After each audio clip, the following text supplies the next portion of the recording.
Great morning mga katindahan! Welcome kayo dito sa RTW ni Madam Claire! And yes, it's me! Madam Claire, ang inyong tindera sa Mindoro! Ayan mga katindahan, alam nyo ba, sobrang saya ko ngayon mga katindahan kasi habang ako yung nagvo-vlog dito mga katindahan, may biglang bumili nito nga ang i-share ko sa inyo. Kaya naman, relax at may share ako sa inyo na isa na naman na item na hinahanap dito sa akin tindahan. At ito nga ay baka sakali na hanapin din sa inyo, at least may mai-offer din kayo kay customer. Ito nga, yan, nakikita nyo dito sa aking bandang likuran, itong ating parcel na i-open. Galing na naman kay walang iba, kay Kumaring Shopee. So tara, samahan nyo ako mag-unboxing. Let's go! Ito na nga yung ating in-unbox na parcel. Yan. Magtataka kayo bakit sa online pa meron naman tayong pwedeng bilhan na malapit sa bayan. Yan, mga katindahan ganito kasi. May mga naghahanap nito dito sa akin ng mga estudyante. Ang hanap nila ay Victory na brand. Yan. Basta marami na naghahanap at ang sinasabi ko nga ay palagi wala, as in hindi ako nagko-compromise na sa isang araw meron ganyan kasi nga kasi hindi ako familiar doon sa brand. Yan. Tapos mga katindahan, pag pumupunta ako sa bayan, sa aking binibilhan, ay wala din sila ng ganyan, wala din silang Victory. Yan. Tapos meron akong isang napuntahan, yan, doon sa pick up dito sa amin sa Mindoro, yung isang department store dito. Yan, nakakita ako ng Victory. Kaya lang 75 ang presyo. Yan. So, napakamahal pala nitong papel na to. Kasi yung mga regular na yellow pad dito sa amin or kahit dyan sa inyo, 'di ba? Normally ang presyo ay mga 38 lang, may 40, 45 ganyan. Kaya ako yung nagulat dito sa Victory dahil masyadong mahal. Yan. Since nga may mga naghahanap, so at wala akong mabilhan dito kasi nga 75 na yung bentahan. So, magkano ko pa siya bibenta, diba, pag dito ako bibili. So, ayan na. Nag-browse ako kay Kumaring Shopee. At nakita ko nga itong Victory. Yan, sinearch ko si Victory. And then, yan, may mga nakita ako doon na 75, 65. At itong nakunan ko na ito, mga katindahan ay, guess what?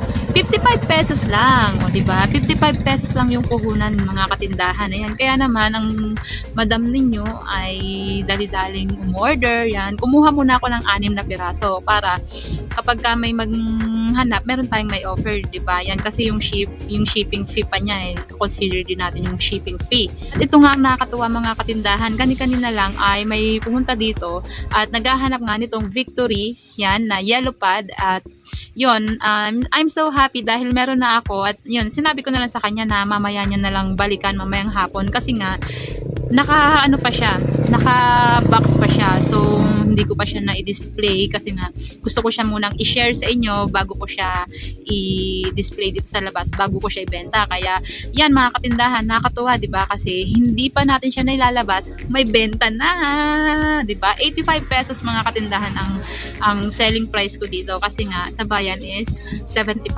pesos, 'di ba? Syempre mamamasay pa sila kaya medyo angat natin ng konti yung presyo.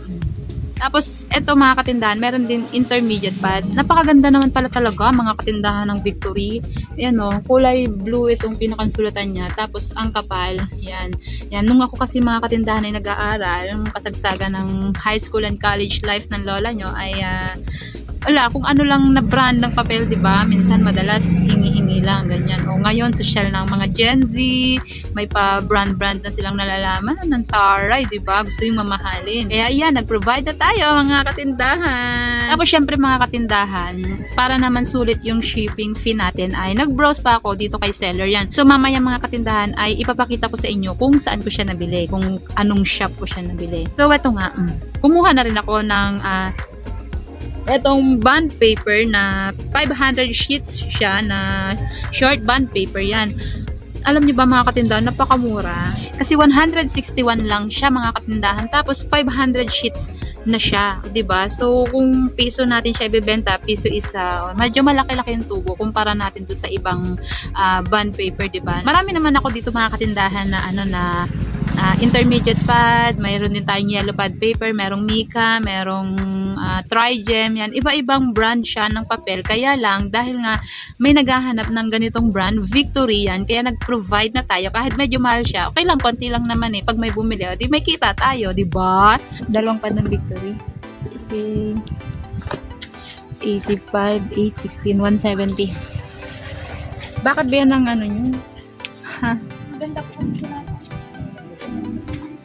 Di nakatatlong pad ka ngayon. Pari na mag-balik. Yeah.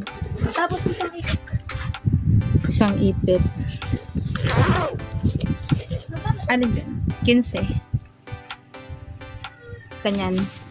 Dali magkano yan? 816, 170, 185. Kinikilig ako mga katindahan. No? Di ba sabi ko sa inyo, babalikan. Victory, dalawa. Plastic pa natin. Okay, Naka thank 170 you. agad ang kawalan nyo. Yung Victory mga katindahan, napakaganda. Kahit medyo mahal siya, at least naman, yung quality naman niya, magugustuhan naman siya ng mga customer. Lalo na yung medyo, di ba, ang mga estudyante, hindi kasi para pareho gusto nila. Yung iba, may gusto talaga na maganda yung papel para mas ganahan sila magsulat, di ba? Mas ganahan sila sa pag-aaral. Yan. So, yun lang mga katindahan. Thank you so much for watching and always happy selling. Bye-bye!